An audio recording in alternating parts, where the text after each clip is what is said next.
أعوذ بالله من الشيطان الرجيم. بسم الله الرحمن الرحيم. إن المتقين في ظلال وعيون وفواكه مما يشتهون. كلوا واشربوا هنيئا بما كنتم تعملون.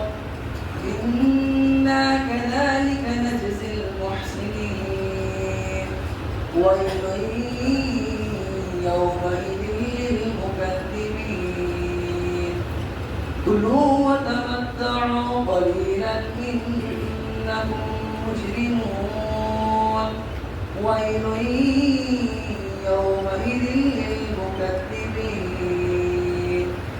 وإذا قيل لهم اركعوا لا يركعون. ويل يومئذ للمكذبين. فبأي حديث بعده يؤمنون. بسم الله الرحمن الرحيم. قل هو الله أحد الله الصمد لم يلد ولم يولد ولم يكن له كفوا أحد. بسم الله الرحمن الرحيم. قل أعوذ برب الفلق من شر ما خلق ومن شر غاسق إذا وقب ومن شر النفاثات في العقد ومن شر حاسد إذا حسد. بسم الله الرحمن الرحيم. قل أعوذ برب الناس ملك الناس إله الناس من شر الوسواس الخناس الذي يوسوس في صدور الناس من الجنة والناس. بسم الله الرحمن الرحيم. الحمد لله رب العالمين الرحمن الرحيم مالك يوم الدين. إياك نعبد وإياك نستعين. اهدنا الصراط المستقيم صراط الذين أنعمت عليهم غير المغضوب عليهم ولا الضالين.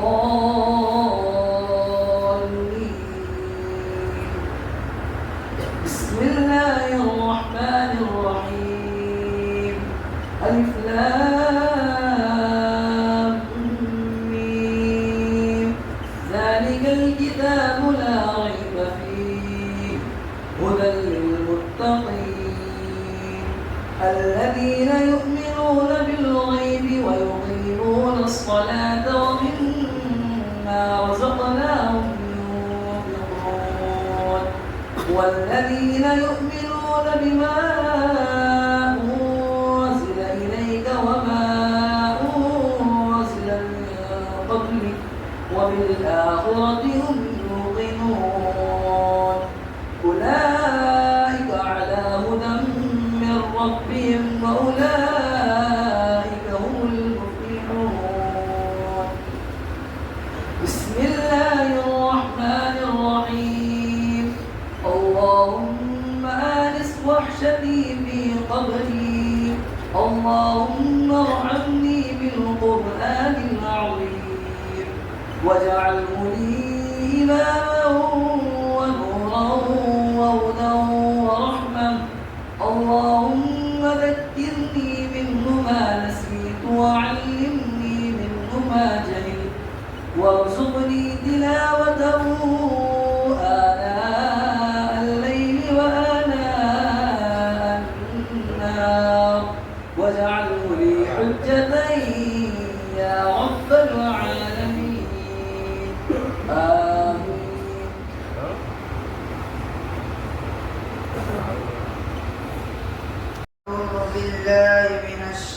الشيطان الرجيم. بسم الله الرحمن الرحيم. إن المتقين في ظلال وعيون وفواكه مما يشتهون. كلوا واشربوا هنيئا بما كنتم تعملون. إنا كذلك نجزي المحسنين. ويل يومئذ للمكذبين. كلوا وتمتعوا قليلا إنكم مجرمون. ويل يومئذ للمكذبين. وإذا قيل لهم اركعوا لا يركعون. ويل يومئذ للمكذبين. فبأي حديث بعده يؤمنون. بسم الله الرحمن الرحيم. قل هو الله أحد الله الصمد لم يلد ولم يولد ولم يكن له كفوا أحد. بسم الله الرحمن الرحيم. قل أعوذ برب الفلق من شر ما خلق ومن شر غاسق إذا وقب ومن شر النفاثات في العقد ومن شر حاسد إذا حسد.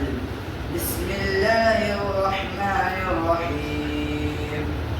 قل أعوذ برب الناس ملك الناس إله الناس من شر الوسواس الخناس الذي يوسوس في صدور الناس من الجنة والناس. بسم الله الرحمن الرحيم. الحمد لله رب العالمين الرحمن الرحيم مالك يوم الدين. إياك نعبد وإياك نستعين. اهدنا الصراط المستقيم صراط الذين أنعمت عليهم غير المغضوب عليهم ولا الضالين. بسم الله الرحمن الرحيم. ألف لام ميم ذلك الكتاب لا ريب فيه هدى للمتقين الذين يؤمنون بالغيب ويقيمون الصلاة ومما رزقناهم ينفقون. والذين يؤمنون بما أنزل إليك وما أنزل من قبلك وبالآخرة هم يوقنون. أولئك على هدى من ربهم وأولئك هم المفلحون. بسم الله الرحمن الرحيم. اللهم آنس وحشتي في قبري. اللهم ارحمني بالقرآن العظيم واجعله لي إماما ونورا وهدى ورحمة. اللهم ذكرني منه ما نسيت وعلمني منه ما جهلت وارزقني تلاوته آناء الليل. ويل يومئذ للمكذبين. وإذا قيل لهم اركعوا لا يركعون. ويل يومئذ للمكذبين. فبأي حديث بعده يؤمنون. بسم الله الرحمن الرحيم. قل هو الله أحد الله الصمد لم يلد ولم يولد ولم يكن له كفوا أحد. بسم الله الرحمن الرحيم.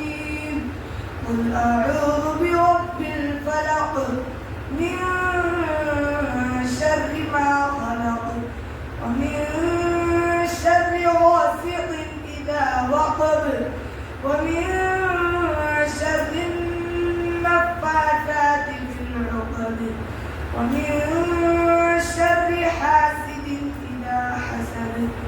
بسم الله الرحمن الرحيم.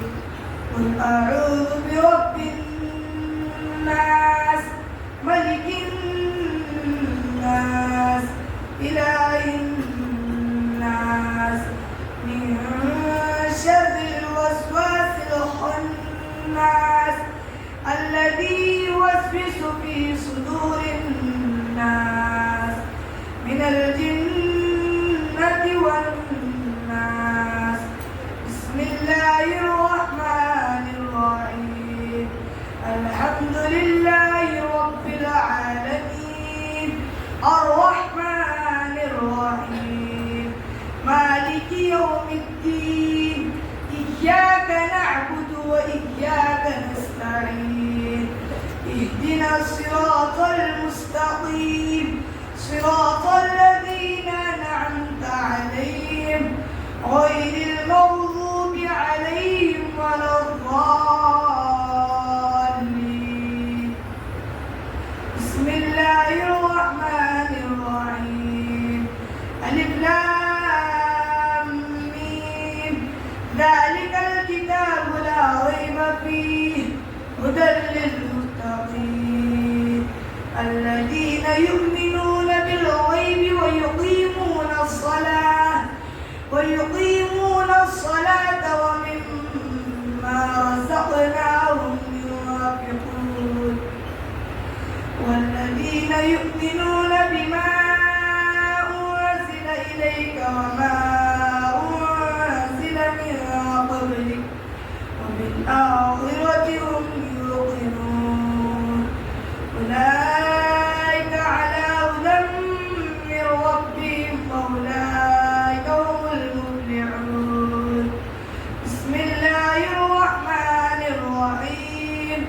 اللهم آنس وحشتي في قبري اللهم ارحمني بالقرآن العظيم واجعله لي إماما ونورا وهدى ورحمة. اللهم ذكرني منه ما نسيت وعلمني منه ما جهلت وارزقني تلاوته آناء الليل وآناء النهار واجعله لي حجة يا رب العالمين آمين. الشيطان الرجيم. بسم الله الرحمن الرحيم. إن المتقين في ظلال وعيون وفواكه مما يشتهون. كلوا واشربوا هنيئا بما كنتم تعملون. إنا كذلك نجزي المحسنين. ويل يومئذ للمكذبين. كلوا وتمتعوا قليلا إنكم مجرمون. ويل يومئذ للمكذبين. وإذا قيل لهم اركعوا لا يركعون. ويل يومئذ للمكذبين.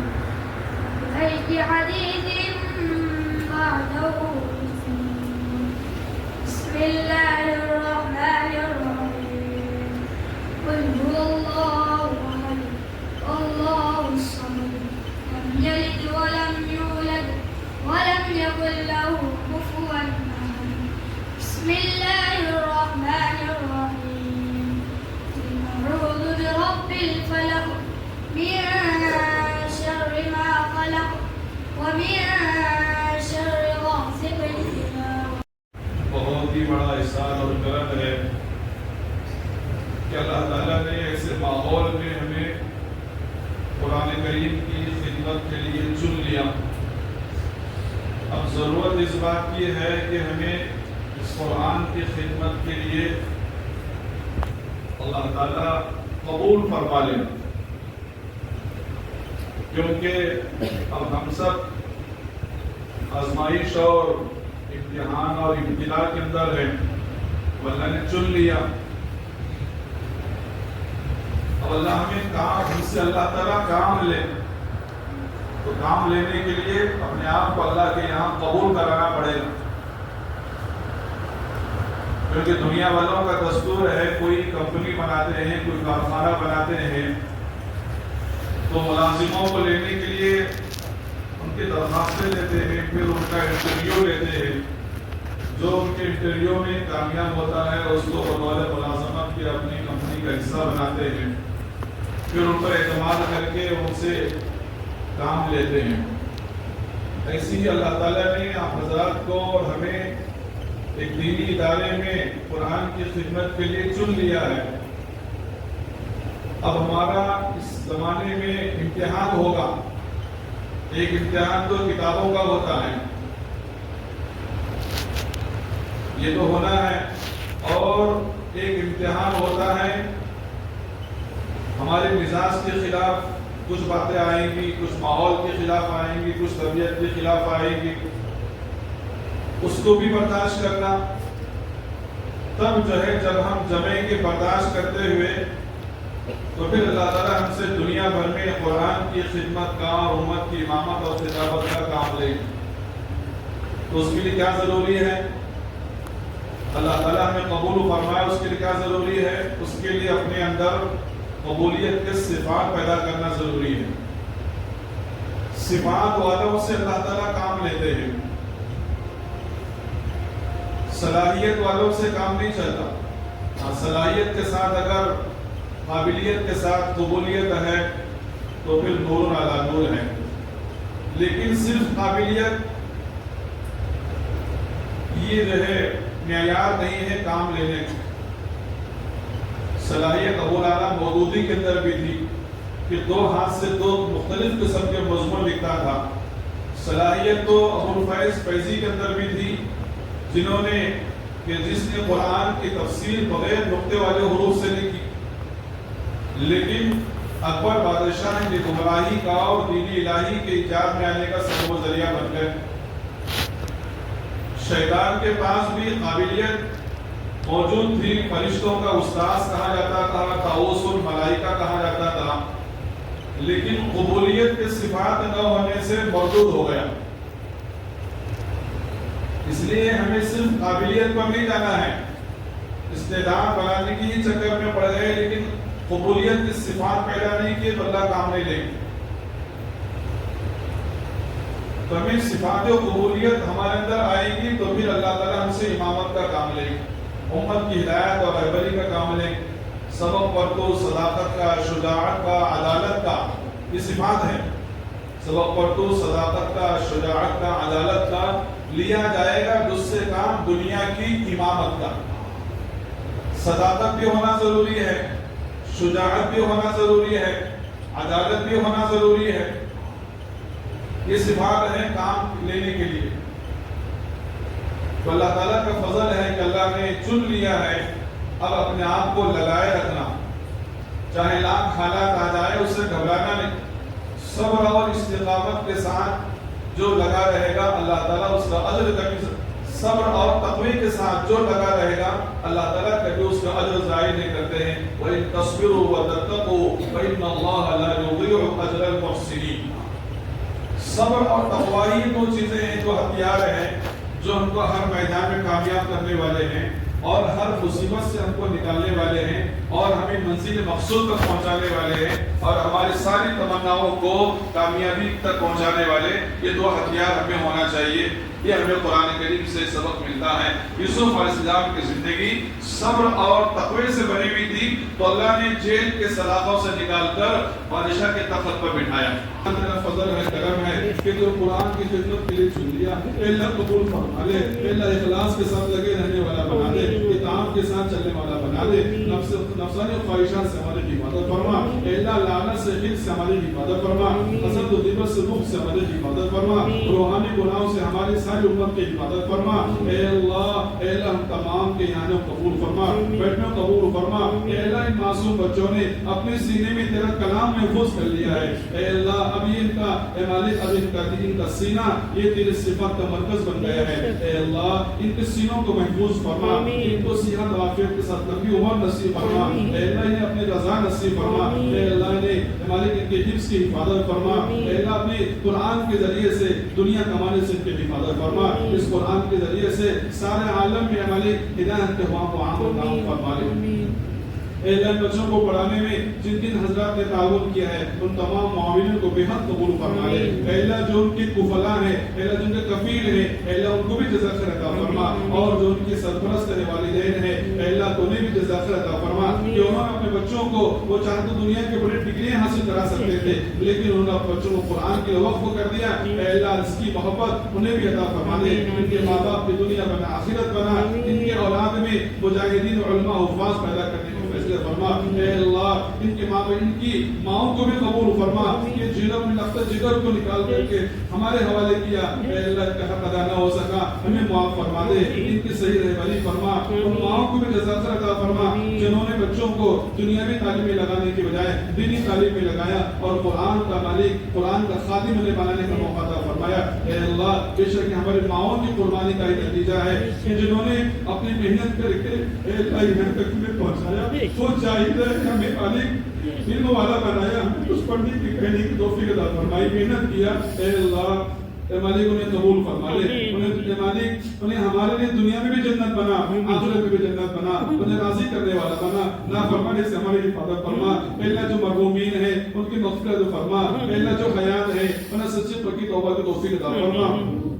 اے اللہ جتنے ہمارے طلبہ یہاں پر موجود ہیں ہر طالب علم کے ذہن کو کھول دے، اے اللہ تمام کے مالک علم نافع نصیب فرما لے۔ اے اللہ ہمارے مدرسین کو بھی جزا خیر عطا فرما، عافیت کے ساتھ صحت کے ساتھ انہیں مالک انہیں برکت نصیب فرما، حلال روزی کے مالک میں برکت نصیب فرما لے۔ اے اللہ اسی طریقے سے ان کی اولاد کو بھی قبول فرما لے۔ اے اللہ ہمارے اساتذہ کی اولادوں کو بھی حافظ عالم بنانے کے فیصلے فرما۔ اے اللہ دنیا میں جتنے بھی علماء ہیں ہر علماء کی ہر عالم کی اولاد کو عالم دین بنانے کے فیصلے فرما لے۔ اے اللہ ہمارے ادارے کو ترقی نصیب فرما، تعمیری کام کی تکمیل تک پہنچانے کے فیصلے فرما۔ اے اللہ ہمارے طلبہ کی ضرورتوں کو غیب سے پورا کرنے کے فیصلے فرما۔ اے اللہ انہیں ہدایت کو جزا خیر عطا فرما جنہوں نے ہمارے طلبہ کے لیے پانی پینے کا انتظام کیا۔ اے اللہ پانی بڑی نعمت ہے، اے اللہ تو نے قرآن کریم میں اے مالک تو اس کو جو ہے ایک بڑا انعام بڑی انعامات کے جگہوں میں اس کو ذکر کیا ہے۔ اے اللہ ہمیں اس کی قدر کرنے والا بنا دے، ناشکری سے نعمتیں چھینتی ہیں اے اللہ ہمیں اس کا احساس ہو گیا، اے اللہ ہمیں اس کی قدر کی توفیق نصیب فرما، اناج کی حفاظت کرنے والا بنا، مدرسے کی چار دیواری کی حفاظت کرنے والا بنا، مدرسے کی اشیاء کی حفاظت کرنے والا بنا، اے اللہ اساتذہ کی خدمت کرنے والا بنا، اساتذہ کے مشورے پر چلنے والا بنا۔ اے اللہ جو ہمارے اکابرین میں تیرے پاس پیارے ہو چکے ہیں ان کی مغفرت فرما، ان کے درجات کو بلند فرما، خاص طور سے ہمارے جو ادارے کے اراکین تھے اے اللہ ان کے بال بال مغفرت فرما، اور جو موجود ہیں انہیں مالک مزید فکرمند فرما، اور مالک انہیں مزید اپنی قربانی کو بڑھا کر ادارے کے ترقی کے لیے مالک کوشاں فرما دے۔ اے اللہ جو کوش مانگا عطا فرما، جو رہا ہوئے عطا فرما۔ اے اللہ ہمارے آج کی اس ختم قرآن کی برکت کو اے اللہ اس کا ثواب حضور پاک صلی اللہ علیہ وسلم کو، صحابہ کو، صحابیات کو، تابعین تبع تابعین کو پہنچا دے، اور وہ اولیاء اللہ اور وہ علماء جن کے وسیلے سے ہم تک علم دین پہنچا ہے اے اللہ ان کے روحوں کو اس کا ثواب پہنچا دے، اور ان کی مغفرت فرما، مغفرت ان کا درجات بلند فرما، ان کے مغفرت کو کچھ چھینٹے ہمیں بھی نصیب فرما لے۔ اے اللہ ہمارے ناقص کاموں کو تکمیل تک پہنچانے کے فیصلے فرما، ہم تمام کے جائز ہدف کو پورا فرما۔ اے اللہ جتنے بھی ہمارے آئے ہوئے ہیں قرآن کی محبت میں آئے ہوئے ہیں اے اللہ تمام کو خادم القرآن بنانے کے فیصلے فرما، دینی تنظیم و تحریکوں کی حفاظت فرما، اے اللہ اسلامی املاک کی حفاظت فرما، غیر نااہل کے ہاتھوں میں ان مسلمانوں کی املاک کے جانے سے حفاظت فرما، صحیح و منصف حکمراں کا تعین فرما، اے اللہ اور عالم کی ہدایت کے فیصلے فرما، غزہ فلسطین کے مسلمانوں کو ماوا ملجا بن جا، ان کی حفاظت کے اور ان کی ضرورتوں کا غیر سے قبول کے فیصلے فرما لے۔ اے اللہ ہمارے ملک کے امن و امان کو بحال کرنے کے فیصلے فرما لے، جو مانگا عطا فرما، جو راہ عطا فرما، ہمارے دعاؤں کو بڑے فضل سے قبول فرما لے۔ وصلی اللہ تعالی علی خیر خلقہ محمد و آلہ و صحبہ اجمعین برحمتک یا ارحم الراحمین۔